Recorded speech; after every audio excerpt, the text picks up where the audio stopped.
যাদেরকে মেরেছো রাসূলুল্লাহ 3 দিন পর্যন্ত মসজিদে কারোর সাথে কথা বলেন না। 3 দিন সাহাবায়ে কেরাম কানলেন, হুজুর আপনি কথা না বললে আমরা বাঁচবো কি করে? হুজুর বললেন 3 দিন ধরে আল্লাহর সাথে আমার দর কষাকষি হচ্ছে, কিয়ামতের দিন কি হবে? কি দর কষাকষি হচ্ছে? আল্লাহ তাআলা বললেন, হাবিব কিয়ামতের দিন আমার সিংহাসন গ্রহণ করার পর ফাঁকা ময়দান সর্বপ্রথম আমি আপনাকে ডাকবো। আপনি নূরের খাম্বার মতো উঠবেন, আপনার আলোতে হাসরের ময়দান আলোকিত হয়ে যাবে। আমি প্রথম আপনাকে জিজ্ঞেস করব, ইয়া হাবিবি সালমান তাশা, আপনি যা মন চায় আপনি আমার কাছে প্রথম আগে চান। আল্লাহ তাআলা আগেই বিচার শুরু করবেন না, তুমি দোজখী তুমি জান্নাতি। তার হাবিবকে আগে তুলে বলবেন, আপনার কিছু গোপন কথা বলবার থাকলে বলেন। তো আল্লাহর হাবিব বলবেন, গোপন কথা বলতে আমার একটাই, আমার কিছু উম্মত আছে, তাদেরকে বিচারের কাঠগড়ায় দাঁড়া করাইলে আমি লজ্জিত হব, এগুলোকে বিনা বিচারে ছাড়তে হবে। আল্লাহ তাআলা বললেন, ঠিক আছে 50,000 ছেড়ে দিলাম। বলে না 50,000 ছাড়লে হবে না। সারাদিন হুজুর কানলেন।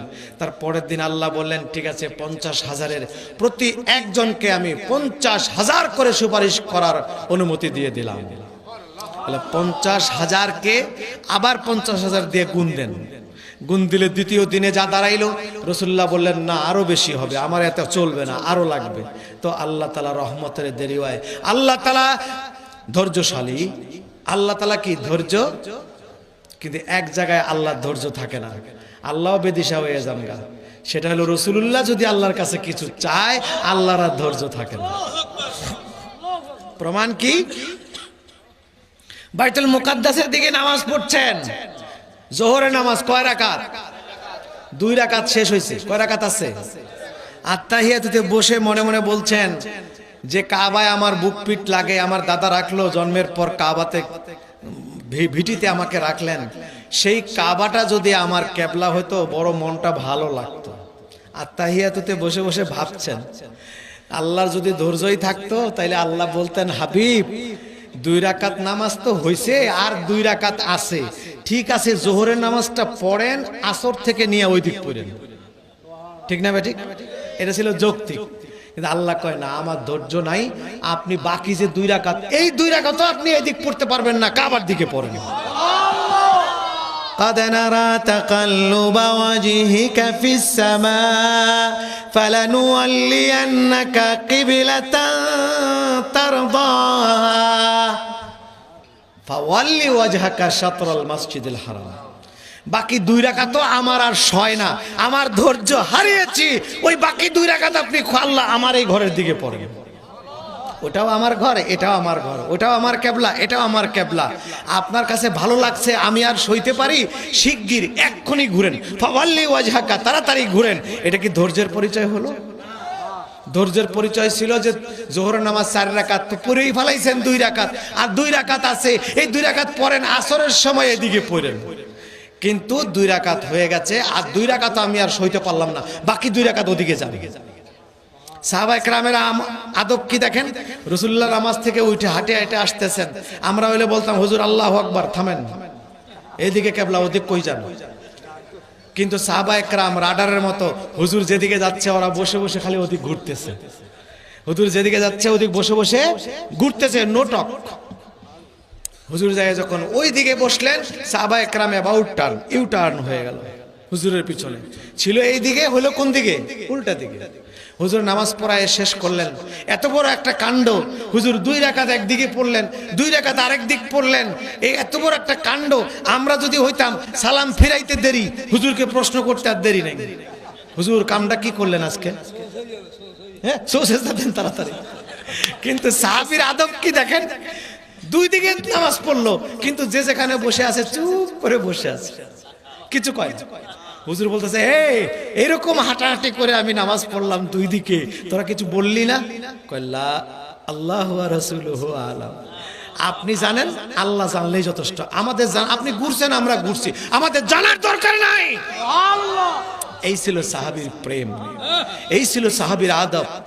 যার কারণে একজন সাহাবী ঘোড়ার পিঠে জোরে বসে থাকবে, সেই ঘোড়া পায়ে মাটিতে পা রাখবে, সেখানকার এক চিমটি মাটি যদি আল্লাহর সামনে ডান পাল্লায় রাখা যায়, পৃথিবীর সমস্ত ওলি আল্লাহ বাম পাল্লায় রাখা যায়, সাহাবীর ঘোড়ার পায়ের মাটি ভারী হয়ে যাবে। এত মর্যাদা চেহারা দিয়ে হয় নাই, এত মর্যাদা সাহাবায়ে কেরাম দাড়ি দিয়ে হয় নাই, পাগড়ি দিয়ে হয় নাই, নামাজ দিয়ে হয় নাই, রোজা দিয়ে হয় নাই। এত মর্যাদা সাহাবীরা পাইছে শুধু আল্লাহর নবীকে ভালোবেসে আর আদব করে পেয়েছে, অন্য কোনো কারণে নয়। আরে সাহাবীদের আদব। আমরা আমাদের হুজুর যদি এখন পান খেয়ে থুতু ফেলতে চায়, আপনারা কি করবেন? তাড়াতাড়ি সিলিমসি করে সিলিমসি দাও দাও। আর হুজুর থুতু ফেলতে চাইলে সাহাবায়ে কেরাম মুখের কাছে দুইটা হাত ভিক্ষুকের মতো পাততেন। হুজুর আমার হাতের মধ্যে একটু দেন, একটু দেন। আর একজন উপর দিয়ে হাত দিত, হে বেটা তোর হাত আমার হাতে দেন। হুজুর কার হাতে দিবে এখন? ওর মধ্যে হুজুর যার হাতে থুতু দিতেন সে মুখের মধ্যে মালিশ করে একটা দৌড় দিত, জীবনে কোনোদিন আমার চেহারায় আর জাহান্নামের আগুন স্পর্শ করবে না। হুজুর যখন চুল কাটতেন লম্বা হয়ে যেত চুল, এই চুল লম্বা, চুল বেশি লম্বা হয়ে গেলে কাটতেন, সাহাবায়ে কেরাম সবাই হাত পাততেন। কার হাতে দিবেন? এত হাত যার হাতে দিতেন এই চুলের শিশির ভিতরে ঢুকাইয়া সে চুমু দিয়ে রেখে দিত। ওই চুলের শিশি সাইয়েদা জায়নাব একটা শিশি নিয়ে মসজিদে হুসাইনিয়াতে রাখছেন। মিশরের কায়রো আল আজহার চত্বরের মধ্যে একটা মসজিদ, মসজিদের নাম হুসাইনিয়া। ওই জায়গায় হযরতে ইমাম হুসাইন রাদিয়াল্লাহু তাআলা আনহুর সির মুবারকের মাজার, ওইখানে একটা মিউজিয়াম আছে, ওইটাকে বলে হুসাইনিয়া মিউজিয়াম। ওই মিউজিয়ামের মধ্যে একটা শিশির মধ্যে নবীজির বড় একটা দাড়ি এরকম পাকানো পাকানো আছে। তো সেই দাড়ি কর্নেল নাসের জামাল পাপাত্তা ইসরায়েলের সাথে চুক্তি যেদিন করছে তার পরের দিন ইসরায়েল বলে দিয়েছে, অর্থাৎ মিশরের পূব পাটটা হলো এশিয়া মহাদেশ, পশ্চিম পার অর্থাৎ সুয়েজ খালের পূব পাটটা এশিয়া, পশ্চিম পার হলো কি আফ্রিকা। পূব পাটটা এটা ইসরায়েল নিয়ে নিছে।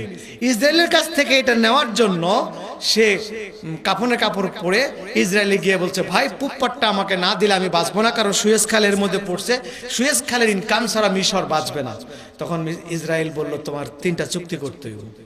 তিনটা চুক্তি হইল এই তিনটা কাজ যদি তুমি করতে পারো তাহলে তুমি মিশরের স্বাধীনতা পাবে, পূর্ব পার দিয়ে দেব। এক নম্বর, মিশরে কোনো মুসলমান দাড়ি রাখতে পারবে না, দাড়ি রাখবে ইহুদিরা। এবং রাসূলুল্লাহর যে দাড়ি তোমরা মসজিদে হুসাইনিয়াতে রাখছো এই দাড়িটা ফেলে দিতে হবে। দুই নম্বর চুক্তি, যারা স্বাধীনতা যুদ্ধে অংশ নিয়েছিল ওই সব আলেমদেরকে মারতে হবে। তিন নম্বর চুক্তি, কোনো আলেমের কোনো দল থাকতে পারবে না। এই তিন চুক্তিতে সই করে কর্নেল নাসের জামাল মিশরে এসে নামলো। রাতের বেলা অন্ধকারে হুকুম দিল, আগামীকাল সকালে যেন কারো মুখে দাড়ি পাওয়া না যায়। রাতে রাতে সব দাড়ি ফেলে দিল। আজও পর্যন্ত মিশরে কোনো মুসলমান মুখে দাড়ি রাখতে পারে না, তাকে মেন হলে ঢুকায় দেওয়া হয়। হুসনে মুবারক, আল্লাহ হায়াত দারাজ করুক, এই হুসনে মুবারক এসে এতটুকু আইন করতে পেরেছে, যারা দাড়ি রাখতে চাও কোর্টে অ্যাপ্লাই করো, রিটেন কোর্ট হিয়ারিং করবে। কেন তুমি দাড়ি রাখতে চাও? কোর্ট যতটুকু দাড়ি রাখার পারমিশন দেবে ততটুকু দাড়ি মাত্র রাখতে পারবে, এর বেশি না। ওর চাইতে আমরা ভালো আছি না মন্দ আছি? সারা দুনিয়ায় 13টা দেশ ঘুরে আমি প্রত্যেক দেশে বুক ভরা আশা নিয়ে গিয়েছি, এই দেশের মুসলমান হয়তোবা আমাদের থেকে ভালো হবে, ওই দেশের মুসলমান হয়তোবা আমাদের থেকে ভালো হবে। কিন্তু যত দেশেই গিয়েছি বারবার আমি গৌরব বোধ করেছি, বাংলাদেশের মুসলমান পৃথিবীর শ্রেষ্ঠ কোয়ালিটির মুসলমান। আমার দেশের মতো মুসলমান পৃথিবীর কোথাও পাবেন না, খোদ মক্কা মদিনার জমিনেও নাই। মক্কা মদিনায় খালি ডান্ডার আইনটা, দোকানের শাটার বন্ধ করতে হয় আজানের সাথে সাথে, নাইলে দোকানে জরিমানা করে। এই জরিমানাটা খালি বন্ধ করে যদি ওপেন করে দেয়, যার মন চায় নামাজ পড়ো, যার মন চায় পড়ো না, তাইলে হেরেম শরীফে মুয়াজ্জিন আর ইমাম ছাড়া আর হাজিরা ছাড়া কোনো আরব পাওয়া যাইত না। এরা যে বাটপার। হেরেমের আওতায় মক্কা নগরীতে এমন লোক আছে 63 বছর বয়স, সে হেরেম শরীফ কোন দিকে বলতে পারে না। জালেম কাহাকে বলে? এক ড্রাইভার পাইছি, দাড়ি টাড়ি সব আছে, ওরে জিজ্ঞাসা করছে হেরেম, মারা আইতুল হারাম, ফেন হারাম। তুমি হেরেম দেখো নাই? বলে না, আমি এখন পর্যন্ত হেরেম দেখিনি। গাড়িতে নেমে গেলাম, তোর গাড়িতে চড়া হারাম, জায়েজ না, তোর গাড়ি মাগনা দিলেও চাইতাম না। জিন্দিক কোথাকার, হেরেমে বসবাস করো, এখন পর্যন্ত হেরেম দেখো নাই, চুল পেকে গেছে গা। আরেক গাড়িতে উঠলাম, সে মসজিদে তানাইম থেকে আমি আসবো, মসজিদে হারামে আসবো, আমার হাজী সাহেবরা সাথে আছে। আমি বললাম আমাকে মাকবারা তো আব্দুল্লাহ ইবনে ওমর রাদিয়াল্লাহু তাআলা আনহু সেখানে নিয়ে যাও। সে বলল যে আমি বেটা, আমার জন্ম এখানে, 60 বছর বয়স, আমি গাড়ি চালাই, এখানে আব্দুল্লাহ ইবনে ওমরের মাজার কোথায় আছে আমি জানি না, তুমি কি করে জানলা? বলে আমি জানি। বলে নাই এখানে? বলে আমি জানি, রাস্তা জানি। বলে দেখো আমার গাড়ি ভাড়া হইলো 200 রিয়াল, এই গাড়ি ভাড়া 200 রিয়াল বড় বাস, যদি তুমি মাজার না পাও তাইলে আমাকে 400 রিয়াল দিতে হবে, আর যদি মাজার খুঁজে পাও 200 রিয়াল আমি বেলাস ছেড়ে দেবো, 200 রিয়াল নিব না। চলো যাই। ঘুরতে ঘুরতে ঘুরতে ঘুরতে ঘুরতে ঘুরতে গিয়ে যখন আব্দুল্লাহ ইবনে ওমর রাদিয়াল্লাহু তাআলা আনহুর মাজারের সামনে খাড়া করে নেম প্লেট দেখাইয়া দিলাম, ইকরা হাদা মা কাতাব, এখানে কি লেখা আছে পড়। লেখা আছে মাকবারাতু আব্দুল্লাহ ইবনে ওমর রাদিয়াল্লাহু তাআলা আনহু। বেটা হাত দিয়ে বসে পড়লো, কিফ তারিফ ইনতা বেঙ্গালি ওয়া আনা সৌদি। হ্যাঁ, আমি এখানে জন্ম নিয়েছি, আমি জানি না, তুই জানলি কেমনে? বলে একটা মাত্র কারণ, তোর কলিজার মধ্যে রসুলের প্রেম নাই, এই জন্য তুই খুঁজে বাইর করস নাই। আমার কলিজায় রসুলের প্রেম আছে, সাহাবীর প্রেম আছে, এই জন্য আমি খুঁজে খুঁজে বের করেছি। তোর ভিতরে প্রেম আসলে তুইও পাইতি। তো প্রেম সব খুঁজে বের করে, সব কাজ সহজ করে দেয় প্রেম। কি সাধারণ একটা মানুষের প্রেমে যদি মানুষ পড়ে যায়, কি করতে না সবকিছু করতেছে না। আর যদি নবীর প্রেমে কেউ পড়ে, তার কাছে কষ্ট বলে কোনো জিনিস আছে? তার কাছে কোনো কষ্ট নেই। সাহাবায়ে কেরাম এত মায়ের খাইতেন, তবু শুধু রসুলের প্রেমে এই মায়ের গুলাকে আরাম বোধ করতেন। হযরত আসিয়া আলাইহিস সালাতু ওয়াস সালাম, তার কবরে আমি গিয়েছি কিং ভ্যালিতে, কুইন ভ্যালিতে, কায়রো থেকে 900 কিলোমিটার দক্ষিণে আল আকসুর। এই আল আকসুর নীল নদের পূব পারে হচ্ছে রানী অর্থাৎ ফেরাউনের স্ত্রীদের কবর। ওর কবর মধ্যে 70 ফিট নিচে ঝিকঝাক করে গিয়ে ওখানে মা আসিয়ার কবর এখনো আছে, মা আসিয়া নাই। মা আসিয়াকে মাথাফে কায়রো মিউজিয়ামে রাখা হয়েছে ওনাকে। আর ওই কবরটা রয়েছে, ওখানে লেখা আছে যে নেফারতারি was the beautiful company of Ramses the second. এই নেফারতারি আসিয়া, রামসিস সেকেন্ড মানে হলো ফেরাউনের খুব প্রিয় বউ ছিল, কিন্তু মুসা নামে এক লোকের প্রেমে পড়ার কারণে খেসারত দিতে হয়েছে আর তাকে মরতে হয়েছে। এই পাথরের মধ্যে লিখে রাখছে ইংরেজরা, এই মিথ্যা ইতিহাস। হযরত আয়েশা কি মুসার প্রেমে পড়েছে না আল্লাহর প্রেমে পড়েছে? আল্লাহর প্রেমে পড়ে, ধর্মের প্রেমে পড়ে মুসা আলাইহিস সালাম নবী হিসেবে নবীর প্রেমে পড়েছেন। স্বামী প্রেমে পড়েছেন না নবীর প্রেমে? নবীর প্রেমে পড়েছেন। এই জন্য মা আসিয়ার দেহে এমন কোন অত্যাচার নাই যা হয় নাই, কিন্তু সমস্ত অত্যাচার তিনি হাসি মুখে মেনে নিয়েছেন শুধু আল্লাহর প্রেমে। সুতরাং প্রেম এমন এক জিনিস, সব কিছু খুঁজে বের করে দেয়। আমি যেসব ডকুমেন্টারি করেছি, সবাই বলে এটা করলেন কেমনে? এখানে ক্যামেরা নিয়ে যাওয়া অপরাধ, যাবজ্জীবন জেল হয়, মেরে ফেলে, গলা কেটে দেয়। ওই জিনিস কি করে আপনি আনলেন? বলে আমি আনিনি, আমার প্রেমে আনছে। সেখানে আমি ক্যামেরা নিয়ে গেছি, সেখানে শুটিং করেছি। আল্লাহ আমাকে সুযোগ করে দিয়েছে, শুধুমাত্র একজনের মাজারে গিয়ে আমাকে পানিশমেন্ট দিয়েছেন আমার বেয়াদবির কারণে, আমি বুঝতে পারি নাই। সেটা হলো ইমাম শরফুদ্দিন বুসিরি রাদিয়াল্লাহু তাআলা আনহু আরদাহু। তার মাজার আলেকজান্দ্রিয়াতে, কায়রো থেকে 250 কিলোমিটার উত্তরে, ভূমধ্য সাগরের পারে। সেইখানে রসুল প্রেমিক ইমাম বুসিরি ছিলেন। তার মাজার শরীফে আমি গিয়েছি আসরের নামাজের পর। সূর্য ডুবে যাচ্ছে, ভাবলাম সূর্য ডুবে যাচ্ছে, সূর্যের আলো পাবো না, জিয়ারত করব পরে, আগে শুটিং করি তাড়াতাড়ি। ক্যামেরা নিয়ে যেই ধরেছি, 100 কিলোমিটার বেগে একটা গাড়ি এসে আমার ডান দিক দিয়ে ক্যামেরা হাতে মেরে দিল। আমি ঘুরতে ঘুরতে পড়ে গেলাম, লোকেরা মনে করছে এটা শেষ, কিন্তু ওই গাড়িটা আমার বাম পায়ের জুতার উপর দিয়ে গেছে, আর এই ক্যামেরার মধ্যে লাগছে হাতে। হুজুর, আমি যে বেয়াদবি করেছি এই জন্য আমাকে মাফ করেন। যে শাস্তি আপনি আমাকে দিয়েছেন উচিত কাজ হয়েছে, আমার আরো শাস্তির দরকার ছিল, কিন্তু আপনি অল্পতেই ছেড়ে দিয়েছেন। তো এই বেয়াদবির জন্য ক্ষমা চাই। আমি জিয়ারত করে তারপরে শুটিংয়ে যাব। এই জিয়ারত করে তারপরে শুটিংয়ে গেছি। আল্লাহ ওয়ালারা কবর থেকে যেমন আদর করতে জানে, থাপ্পড়ও মারতে জানে, দুটোটাই জানে। বেয়াদবি করলে থাপ্পড়ও মারতে জানতে। আমি এই চিটাগঙ্গে প্রথম এসে আমার এই বাম সাইড প্যারালাইজড হয়ে গেছে।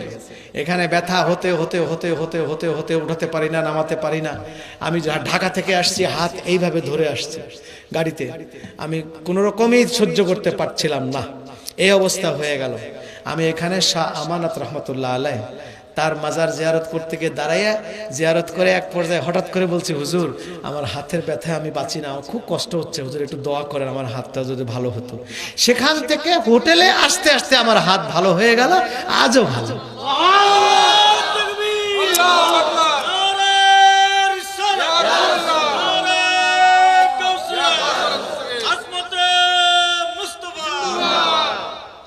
কারামতে আউলিয়া জিন্দাবাদ। আউলিয়া কারামদের কারামত কি?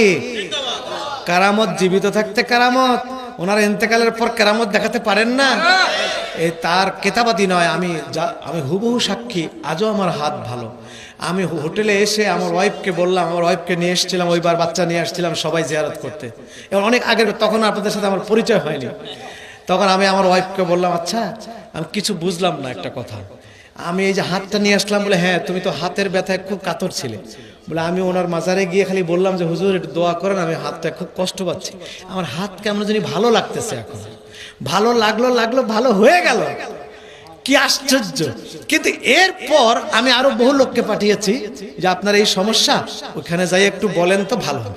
আর কারো ভালো হয় না, কিন্তু আমারটাই ভালো হইলো। আমি বুঝলাম না যে আমার প্রতি কি নজর হুজুরের ছিল, আমি জানি না। হয়তো আমি নবীর গোলামি করি, আউলিয়া একরামদের গোলামি করি, ছোট একটা আদনা গোলাম হিসেবে হয়তোবা হুজুর আমার দিকে একটু দয়ার নজরে তাকায় দেখছিলেন। তা আউলিয়া একরাম মাজার শরীফ থেকে আমাদের জন্য তাকায় থাকেন। সেই কথায় আবার ফিরে যাই, হুজুর সাল্লাল্লাহু আলাইহি ওয়াসাল্লাম বলেন, না খোদা আমার এতে হবে না, আরো লাগবে। তা আল্লাহ বলেন 50,000-এর 50 দিয়ে গুণ। ওই 50,000-এর আবার একজন করে 70,000 করে সুপারিশ করতে পারবে। প্রথম 50,000, তারপর 50,000-এর এক একজন 70,000, তারপরে 70,000-এর এক একজন আবার 70,000 করে। কত হলো? কম্পিউটার ছাড়ার উপায় আছে? এতগুলা মানুষকে আল্লাহ তাআলা কি করবেন? বিনা বিচারে মাফ করে দিয়ে দিবেন। এদেরকে আল্লাহ তাআলা কাঠগড়ায় তুলবেন না। শুধু আল্লাহর হাবিবকে আল্লাহ বললেন, তাদেরকে আমি আমার কুদরতের পর্দার ভিতরে ঢুকাইয়া মাথাটা দেখায় দিব, তারা কি কি গুনাহ খাতা করছে, ছোটখাটো ত্রুটি, ভুল ত্রুটি, এগুলো আমি দেখায় দেব। তারা নিজেদের দোষ ত্রুটি নিজেরা দেখে তারপরে বেহেশতে যাবে, কাউকে দেখাবো না। হুজুর বলেন, হ্যাঁ এটা ঠিক আছে, দেখান আপনি, যার দোষ সে দেখুক, অন্য দেখে লজ্জা না পায়। এরপর বিনা বিচারে যারা জান্নাতে যাবে, সমস্তকে জান্নাতে যাবার আগে প্রশ্ন আরেকটা হয়ে যাবে। আল্লাহ তাআলা বলবেন, সর্বপ্রথম বেহেশতের মধ্যে কদম রাখবে কে? এই যে এদেরকে পাঠিয়ে দিব, প্রথম কে যাবে? প্রথম কে? গাউসুল আজম যাবে না? প্রথম আবু বকর যাবে না? প্রথম ওমর যাবে না? খাদিজা যাবে না? আয়েশা যাবে না? কে যাবে? রাসূলুল্লাহ বলেন, ফালাইসা আলাইনা খিয়ার, এটা আমার ব্যাপার নয় খোদা, এটা আপনার ব্যাপার। আপনি যাকে প্রথম যেতে বলবেন তিনিই যাবে। আল্লাহ তাআলা বলেন, তাহলে আমি বলবো সর্বপ্রথম বেহেশতে আমার নবী, আমার হাবিবের কন্যা ফাতেমাতুজ জাহরা যাবে। যাও ফাতেমা, চলে যাও। আল্লাহর নবীর কন্যা মুখটা ভার করে ডান হাতে হযরতে হুসাইনের রক্তমাখা জামা, বাম হাতে হাসানের বিষের পেয়ালা নিয়ে মুখটা ভারী করে এক কদম দু কদম করে আল্লাহর দরবারে গিয়া দাঁড়াবেন, আদালতে দাঁড়াবেন। মাবুদ, আপনি আমাকে জান্নাতে যেতে বলেছেন সর্বপ্রথম। নবীরা খুশি হয়েছে মারহাবা বলে, ওলিরা খুশি হলেন মারহাবা বলে, দুনিয়ার সমস্ত মুসলমান খুশি হইয়া গেলেন মারহাবা বলে। হুজুর সাল্লাল্লাহু আলাইহি ওয়াসাল্লামের আজওয়াজে মুতাহারাত সমস্ত বিবিরা খুশি হয়ে গেলেন মারহাবা বলে, কিন্তু মা ফাতেমা খুশি হলেন না। আল্লাহর দরবারে যায় বললেন, আমি খুশি হতে পারি না, আপনার হুকুম মেনে আমি যেতেও পারবো না যতক্ষণ পর্যন্ত আমার বাবা হাসান এবং হুসাইনের বিচার আমি না পাবো।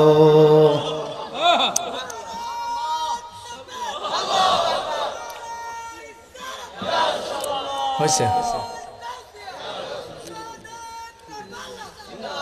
কি অন্যায় করেছিল আমার ছেলে হাসান, কি অন্যায় করেছিল আমার ছেলে হুসাইন, নির্মম ভাবে তাদেরকে শহীদ করা হয়েছে। তাদের বিচার না নিয়ে আমি বেহেশতে যাব না। আল্লাহর নবী আস্তে আস্তে আয়েশা বললেন, মা জামাটা আমারে দে, পেয়ালাটা আমারে দাও, আল্লাহর হুকুম মেনে তুমি চলে যাও, তোমার ছেলের বিচারের জিম্মাদারি আমার কাছে দিয়ে দাও। মা ফাতেমা রওনা করবেন, মা ফাতেমা রওনা করবেন, রাসূলুল্লাহ বলবেন রাব্বাল আলামিন ওমান খালফাহা, ফাতেমা একাই যাবে বেহেশতে, আর কেউ তার সাথে নাই, কেউ যাবে না, একা একা যাবে। আল্লাহ তাআলা বলেন তার দুই ছেলেকে দিয়ে দাও, হাসান আর কি হুসাইন, দুই ছেলেকে সাথে দিয়ে দাও। দুই ছেলেকে যখন তিনি পাবেন খুব খুশি হয়ে যাবেন। এবার রাসূলুল্লাহ বলবেন মা তুই যে বিচার চাইলি ছেলেদের, ছেলে তো তোর সাথে বেহেশতে যায়, বিচার করবো কার? বাদী বিবাদী দুইজন না থাকলে বিচার হয়? তো তুমি বিচার এবার কি করবা বলো? তোমার ছেলে তোমার সঙ্গে যাচ্ছে, তাহলে বলে বাবা আমি জানতে চাই আমার ছেলেদের এবং আমার সাথে আর কে যাবে, তাকে দেন তারপরে বলি। তার মানে মনে মনে কাকে চাচ্ছেন? আলীউল মুরতাদা রাদিয়াল্লাহু তাআলা আনহু, হযরত আলীকে সঙ্গে দিয়ে দিলেন। বলে এবার আমার আর বিচার লাগবে না, আমি বিচার চাই না, আমি চলে গেলাম। ছেলেদেরকে যেহেতু আমার সাথে পেলাম আর বিচার লাগবে না। এ বেওকুফরা, নাদানরা, বেয়াদবরা, যার সন্তানকে তোমরা এভাবে হত্যা করেছো, কিয়ামতের দিনও তিনি তোমাদেরকে এভাবে ক্ষমা করে দেবেন। তার পক্ষ থেকে ক্ষমা, কিন্তু আল্লাহর পক্ষ থেকে তো আল্লাহ ক্ষমা করে নাই। মুসলমানরা ক্ষমা করবে না, তিনি উদারতা দেখাতে পারেন, তিনি ক্ষমা করতে পারেন, কিন্তু হুসাইন রাদিয়াল্লাহু তাআলা আনহুর গোলামরা ক্ষমা করবে না, কিয়ামত পর্যন্ত তোমাদেরকে ক্ষমা করবে না।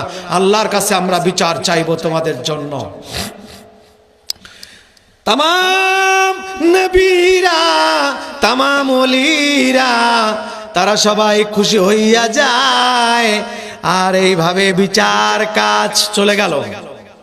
তারপরে এবার আসেন, এখানে আর একটু কথা আছে, সেটা হলো এই যে কিয়ামতের দিন আল্লাহ তাআলা সর্বপ্রথম আল্লাহ পাকের 99 ভাগ মায়া দিয়ে তাকাবেন। সর্বপ্রথম কিয়ামতের দিন কার দিকে? আম্বিয়া আলাইহিমুস সালাম, সাহাবায়ে কেরাম এবং আউলিয়া কেরামের দিকে আল্লাহ তাআলা 99 ভাগ মায়া দিয়ে তাকাবেন। কত ভাগ মায়া? মমতা, প্রেম, আল্লাহ পাকের প্রেম 100 ভাগ করেছেন আল্লাহ। কত ভাগ করেছেন? 100 ভাগ। 1 ভাগ প্রেম মা বাবা, ভাই বোন, ছেলে মেয়ে, আত্মীয় স্বজন সকলের মধ্যে আল্লাহ তাআলা বিতরণ করে দিলেন। আর 99 ভাগ প্রেম আল্লাহর কাছে আল্লাহ রাখলেন। আল্লাহর কি ছেলে মেয়ে আছে, ভাই বোন আছে? লাম ইয়ালিদ ওয়া লাম ইউলাদ, তিনি না জন্ম নেন না জন্ম দেন।